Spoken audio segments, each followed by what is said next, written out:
We go in.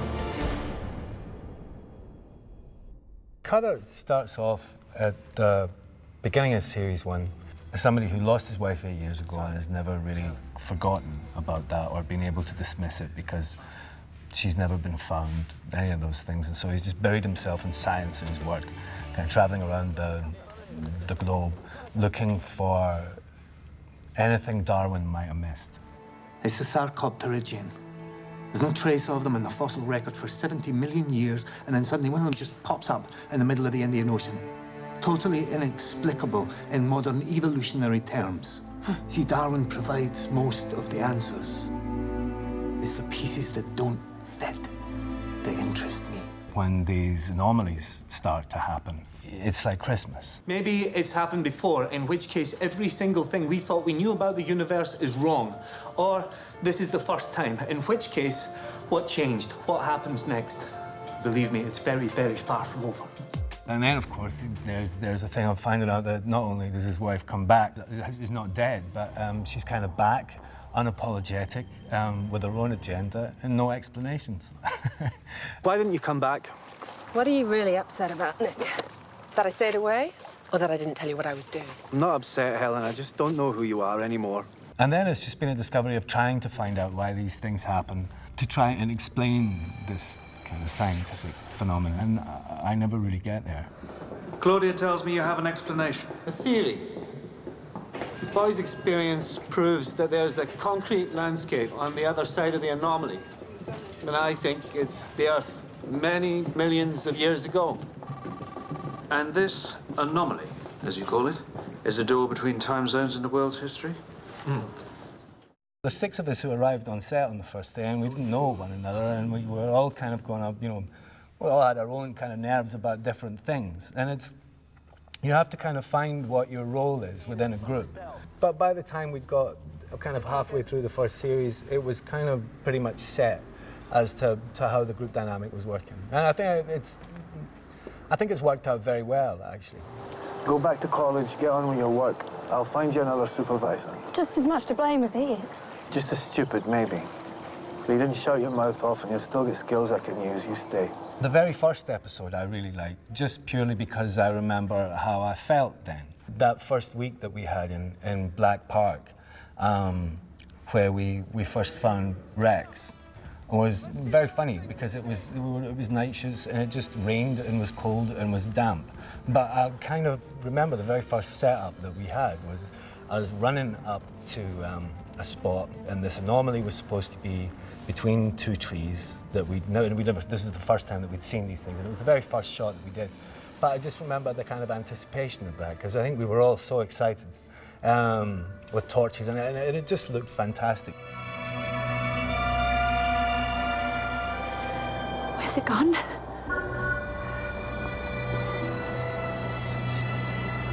Home.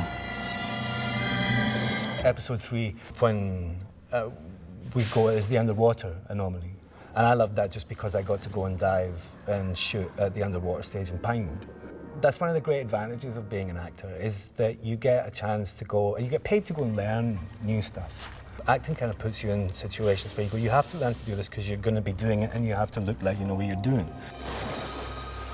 The scene in the first series where Cutter finds Helen swimming, you know, luxuriantly in this kind of little pool was in La Palma. And La Palma is like a little kind of geological miracle in that the island is made up of 2 volcanoes, one which is dormant and one which is still active. It was amazing to be 6,500 feet up on the rim of a volcano in somewhere that looks like it could be millions and millions and millions of years ago because, you know, it's just all black ash, 6,500 feet up. You get a feeling of being in another world entirely. And there was no acting required when we came to shoot scenes like that. You just kind of look around you. It was perfect. I thought episode 4, when the dodos came through, and with Connor's mate got this sing inside him was a much more kind of touching human story. You know, it wasn't so much about the bugs and the monsters. It was about, you know, friendship and naivety and you know, loss and all that kind of stuff, and between friends, and it was very touching. And I thought that was a great story. They tried to take me over, but I fought them, Con. I fought them. You did a really good job. The Future Predator, I think, was a great creation. You have a serious creature incursion. A highly evolved ambush predator. Intelligent, adaptable, and ruthless. It was risky, because you kind of think, oh God, really, we're going to make something up? What is it going to have? You know, they're going to have teeth in its bum or what? Do you know what I mean? But they came up with something that was just fabulous, and I think it's probably, you know, if you were to ask the kids, I think it's probably their favourite thing that, in both of the series.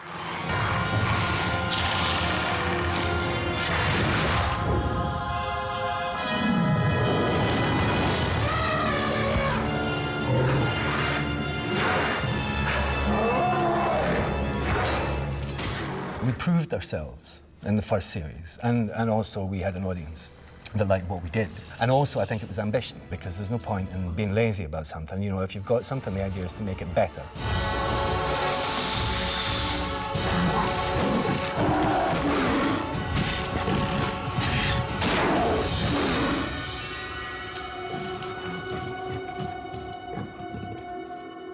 Suddenly, you know, the locations that we got just kind of, the production values went through the roof, which is always great for us. You know, as well as for an audience to watch, it's also good for us actors, because we kind of feel like we're doing something right. I thought that, you know, the idea of having a woolly mammoth on the M25 was great, just as an idea.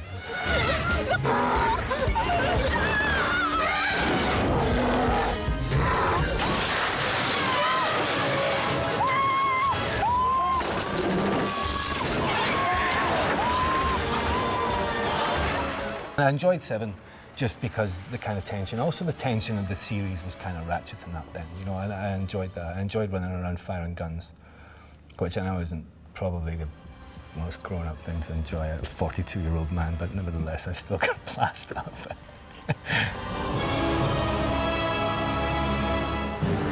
I've had enough of this.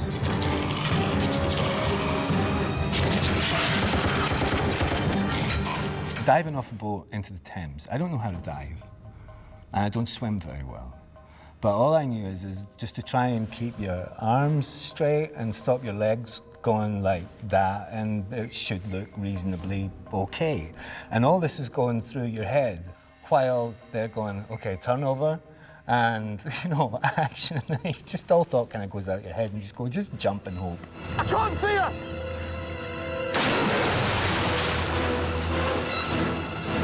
My idea of heroism is ordinary people doing extraordinary things, which is what I wanted these people to be. Follow me. Whatever you do, stay out of the fog. What are those things? They're worms. They're just a little bit less friendly than the ones in your garden. You right? Come on. My relationships with other characters are varied. With Connor and Abby, I'm a kind of very reluctant father figure. I want you to go and check it out and take Sid and Nancy with you. Not so much Abby, but more so kind of Connor. He and I had this little kind of the scene, which on the page didn't look like much, really. But it ended up looking like a kind of father-son-ish conversation between the two of us. And it happened quite kind of intuitively between both of us. And it went down really well. And I think they kind of built on that, really. You did a good job. Oh, God, you know what? All my life, I've wanted to be in a crime-busting gang, and now I am. So, I don't suppose you'd consider giving me a cool nickname, would you? No. No. My relationship with Helen starts off as kind of being kind of baffled and a little bit hurt, and then a bit more baffled, and then frustrated and baffled, and then angry and baffled. Tell me what you know. Tell me where the anomalies are. Tell me why they're happening. Then maybe I can help you. Right now, why is the least of your worries? You see, what does that mean? I'm sure when it was good, it was very good. But subsequently, I'm sure that, you know, now that it's bad, it's going to be very bad. Because I don't think there's any kind of coming round. There's no convincing Helen that actually you have to open your mind up to what's going on here, because she thinks that she knows more and has a far greater insight than any of us. We can make it happen again.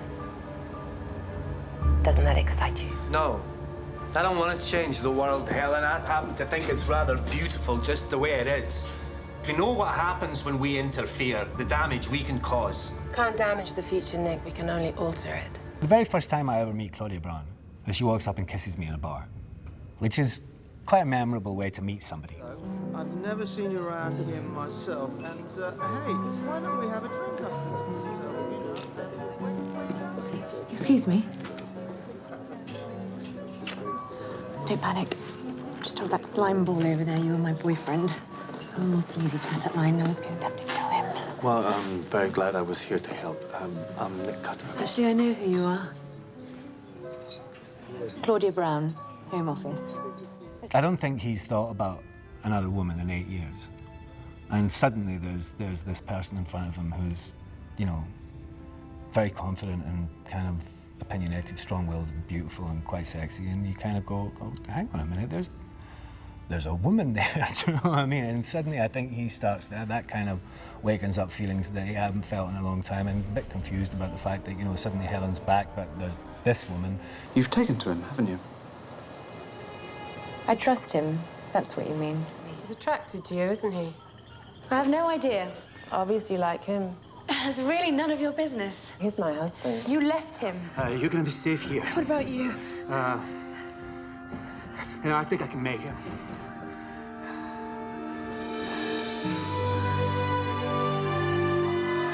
I'll be back in a minute.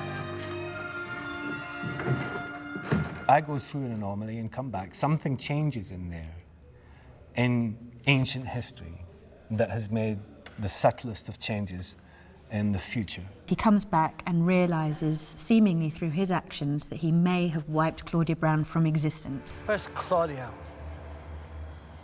Claudia? Where's Claudia Brown? I don't know anyone of that name. No, come on, where is she? We don't know what you're talking about. Never heard of her. Look, you've been working with her every day for months, so don't tell me you don't know who she is. No idea. So sorry. Arriving back at this place, which previously hadn't been there, hadn't existed, there comes this new person in who's Jenny Lewis. Claudia Brown. Jenny, nice to meet you. He spends most of Series 2 wrestling with the idea of looking at this woman who looks pretty much identical to the woman he was in love with and very sort of close to work-wise in Series 1. And he's got to sort of start all over again. Can you stop doing that, please? Doing what? Staring at me. Not allowed to look at you. Not like that. Like what? Like you know me. Claudia, you all right? Don't call me Claudia! As Series 2 continues, this warmth towards the professor, she breaks off her engagement, and when we leave her at the end of Series 2, you realise very much that she has these feelings she can't really put into words for him. Look, Claudia. I'm so sorry. Jenny. Do you know what? You saved my life.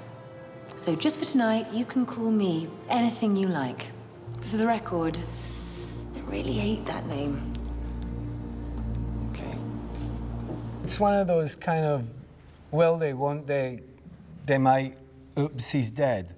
It's kind of, that's about as far as it goes. Which is why, you know, that was, you know, perfectly in keeping with his relationship with Claudia Brown. Drink? Another time, then.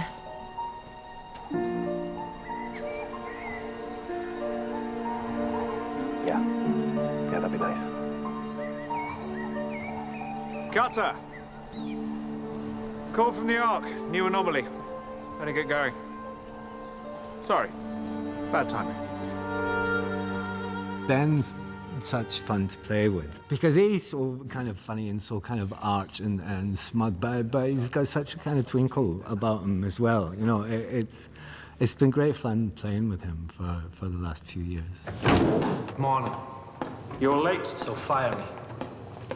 We can all dream. I'm really beginning to dislike that man. So to sum up then, we're looking for a deadly, skin-shedding aquatic predator with a neat line in Charlotte Church impressions.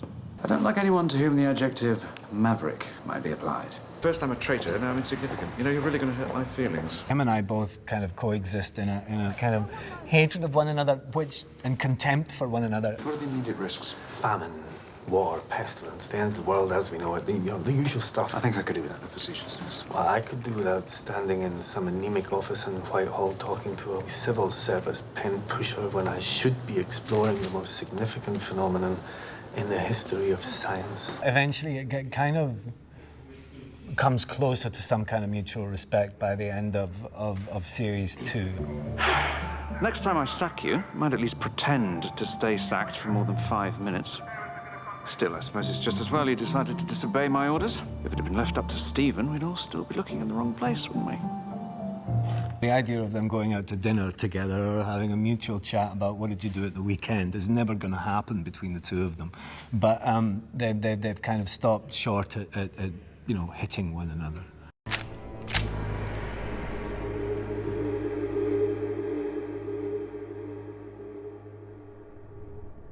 You know what, Helen?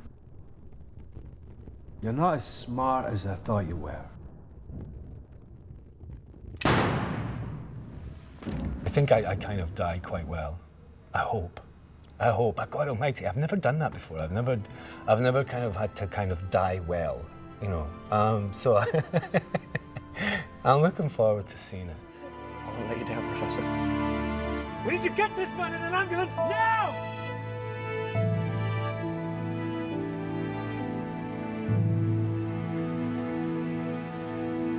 You know, everybody's managed to achieve, you know, there's so much good and hard work gone into this by so many people.